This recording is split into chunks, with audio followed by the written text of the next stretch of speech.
Ignition sequence starts.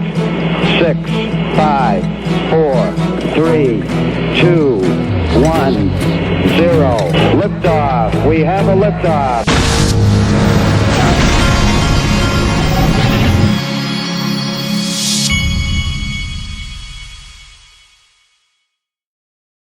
Hey everybody, this is the Digital Asset Investor, and yeah, once again, I'm checking my volumes to make sure this thing didn't hit down. All right, so Ray Fuentes, I'm wanting to know, Ray, where is your video of this event? We want to see it. But there's Brad Garlinghouse and Jack McDonald, CEO of Polysign, on stage together again. And linked to was there. This is just another picture that I saw. Just a reminder. Linked to, he said they were discussing tokenization, the market, and major wins like Ripple's partnership with Uphold.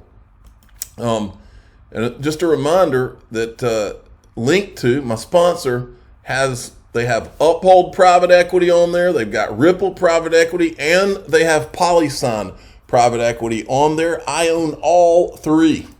Check this out. Leak reveals Joe Biden could be about to issue a game-changing executive order that would spark Bitcoin, Ethereum, XRP, and crypto price chaos. I like the way they worded that article. Now, there's not much meat to this article. The gist of it is that all those tech executives that met, it says Joe Biden is gathering senior tech executives at the White House to unveil sweeping artificial intelligence regulation that some fear could spill over to Bitcoin and crypto. So I can't tell if this is supposed to be good or supposed to be bad. Out of this group, all we've seen is bad for crypto. So I just don't understand the way that article is written. All right, JP Morgan, Jamie Dimon, watch this. Trade. JP Morgan Chase CEO Jamie Dimon is selling some of his stock in the bank for the first time in his 18 years at the helm. That's according to the company on Friday, which said the share sale would take place next year. The billionaire banker and his family intend to sell 1 million of the 8.6 million shares they own, according to a regulatory filing. The sale would fetch $141 million and leave them with more than $1 billion in stock based on Thursday's closing price. It will account for less than 10% of Dimon's holdings, which also includes stock options and other shares that haven't vested. Investors sometimes view top executives selling shares as a bad sign. JP Morgan said Dimon is selling the stock for financial diversification and tax planning purposes, and that he continues to believe the company's prospects are very strong. A management consultant focused on capital markets told Reuters the sale makes perfect sense, but pointed out Dimon has become more negative and quite bearish in his rhetoric, so the sale doesn't look good. Shares of JP Morgan Chase fell 2% in morning trading. Wowzers. Okay, I wonder why he's selling as the banking system transition into the digital era, and all of a sudden he wants to liquidate a bit of his shares. Go figure. And after the Ripple resolution. XRP has just price glitched again. You're not allowed to do these kind of tweets. The crypto Gestapo you don't want to awaken them on a Saturday morning. They're trying to enjoy their weekend. Now they're going to have to monitor your speech for you and tell you that you couldn't tweet this and that you are this or you're that. We'll cover it for you though. XRP has just price glitched to $22.54 on Coinbase. Check this out, Dark Defender, who does have a hashtag free DAI on his charts, and I am grateful for that. Hi all, XRP monthly parabolic SAR indicator says XRP will go parabolic soon, closing above 52 cents. Monthly is essential. Remember, let the game begin in November. Ooh, is that a riddle he just did? Hester Pierce. She's still trying. She's trying so hard to convince us all that she is one of the good guys. I lost that faith a long time ago. Hester, you could have blown the whistle. If you had any integrity, you could have blown the whistle a long time ago on so many things that have gone on, and you didn't. You made the decision to be a part of the bad guy network, and you're in. Stuart Alderati, she says, some overdue thoughts on the library case. And Stuart Alderati says, thank you, Commissioner. I mean, he literally kind of takes a little bit of a shot at her. When you see injustices like this continue in non-fraud cases while consumers wait for recourse from actual frauds, perhaps it's time to let ordinary rules of protocol go by the wayside and speak out louder and sooner, perhaps even with an amicus brief. Perhaps blow the whistle, Hester. I'm with Ashley Prosper. Oh, Hester, what a disappointment you have been to me. I really had hoped that one of you had integrity, and maybe you do, but it just always seems to be too little too late. And it was kind of bizarre what she wrote to me. This last line right here, she references a library tweet as if she's reflecting and trying, what could I have done? What could we do? Earlier this year, Library tweeted, it's the year 2028. Hundreds of thousands of Americans have been jailed for using illegal cryptocurrency instead of CBDCs, and Hester Pierce is still just writing dissenting memos.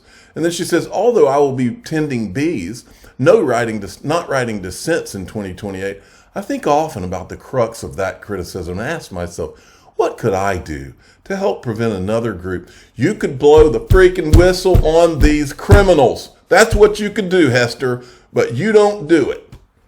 The question is, why don't you do it? That's the question.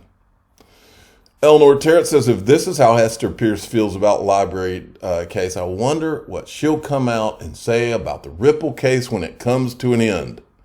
If I were Hester, if Hester wanted to do a mic drop, I would be collecting all of the evidence against all these bad guys from inside the SEC. And then when I was ready to retire and walk out the door, I would drop that in the hands of a good prosecutor, if there are any prosecutors left in that could handle the case, that actually are honest and not compromised and corrupt, then I would hand it to them. This guy says he's like a Columbia, teaches at Columbia Business School. Says the library settlement is a picture-perfect example of how not to regulate and should be considered a national scandal. With Hester Pierce's statement today, I feel that I should finally weigh in on this one. Now, he goes on and on here, but down here is where I want to get to. Says, why did I say the last line? Let's look at how the SEC protected investors in the library case. Destroyed a functioning business, which is now bankrupt and shutting down, grievously damaged the investors who will not recover their funds in the bankruptcy thanks to the fatal actions not of the market, not of the company, not of the customers, but rather only the SEC. Wiped out the library token holders, as now those tokens have no value. Will attempt to collect on a settlement that will expropriate all these people while being used to pay the salaries of the very SEC bureaucrats that destroyed the whole thing. This is the equivalent of a SWAT team showing up at the house of an innocent person, throwing out all the occupants, burning the house down, then auctioning the remains at a huge discount and keeping the proceeds because of the cost of the fire response from the fire they themselves started. Do you know who actually believes this way? Organized criminal gangs.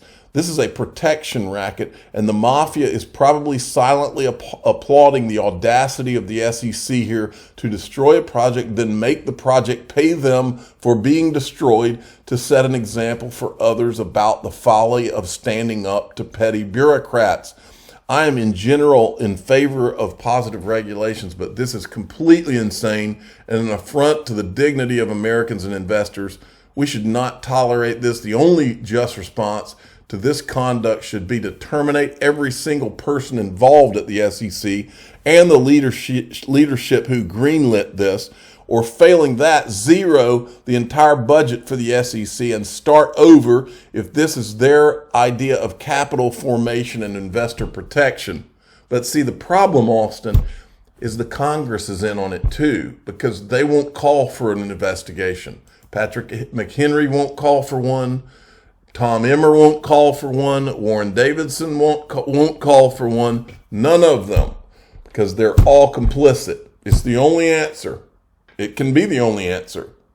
They're all compromised in some kind of way. Jeremy Hogan says SEC Commissioner Hester Pierce's statement on the library case is her crypto magnum opus.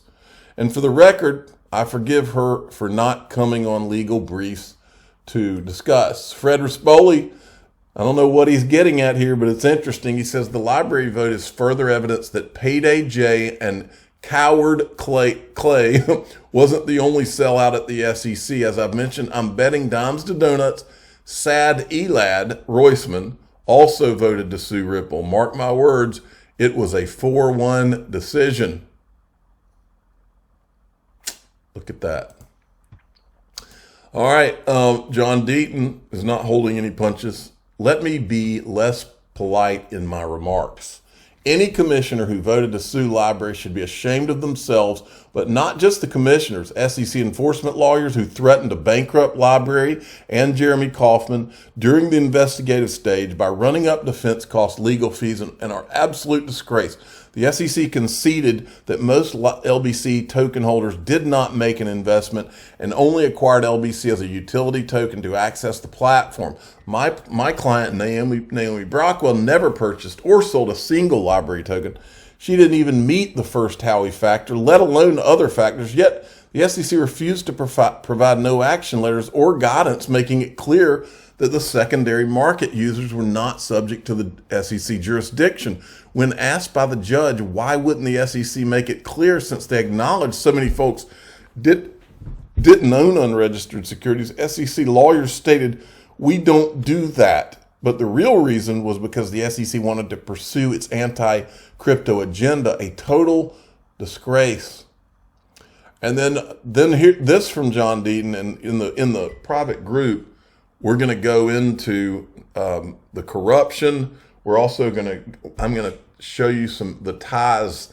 I believe all this stuff's connected, folks. FTX, Tether, MIT, Harvard, the Island Guy, SBF, Brock Pierce. We're going to talk about some of those things in the private group today. DAIXRP.com. And we're going to talk about the corruption around the Stephen Narioff and Buterin and all that, and Lubin, who is affiliated with JPM Coin. What John's retweeting is this: JP Morgan Chase's digital token JPM Coin that was not sued by the SEC, by the way. JP Morgan Coin was fine. They didn't, that crypto is completely okay. They don't have to do it. They don't have to worry about anything. They were not wrapped up in a lawsuit for 3 years. Now handles $1 billion worth of transactions daily, and the bank plans to continue expanding. And you'll remember this. This was the wholesale CBDC examples, JPM Coin and XRP. Okay, this was what was put out by, I think this one was World Economic Forum, maybe. John says, who's affiliated with JPM Coin? What token was considered JPM Coin's biggest competition?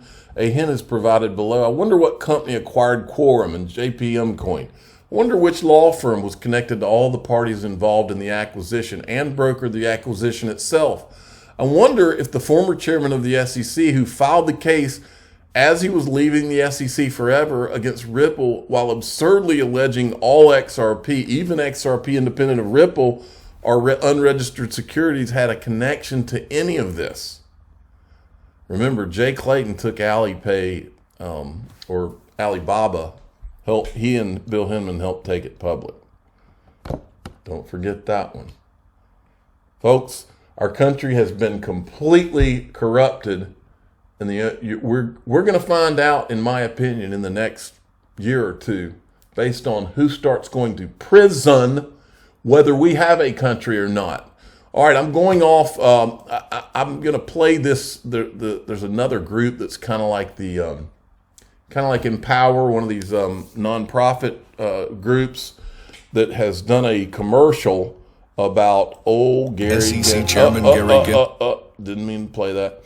I'm playing it in the group because it might have some copyrighted stuff over here. I don't know. So go to DAIXRP.com, join the group, and you can see all this stuff in there. See you in there. I'm the digital asset investor. I'm not an investment advisor. This is for entertainment purposes only. Please subscribe, hit the like button, and tell your friends and family that in DAIXRP.com, the members only group, we talked about FTX, Tether, MIT, Harvard, the Island Guy, and all the things that tie them all together. Thanks for listening.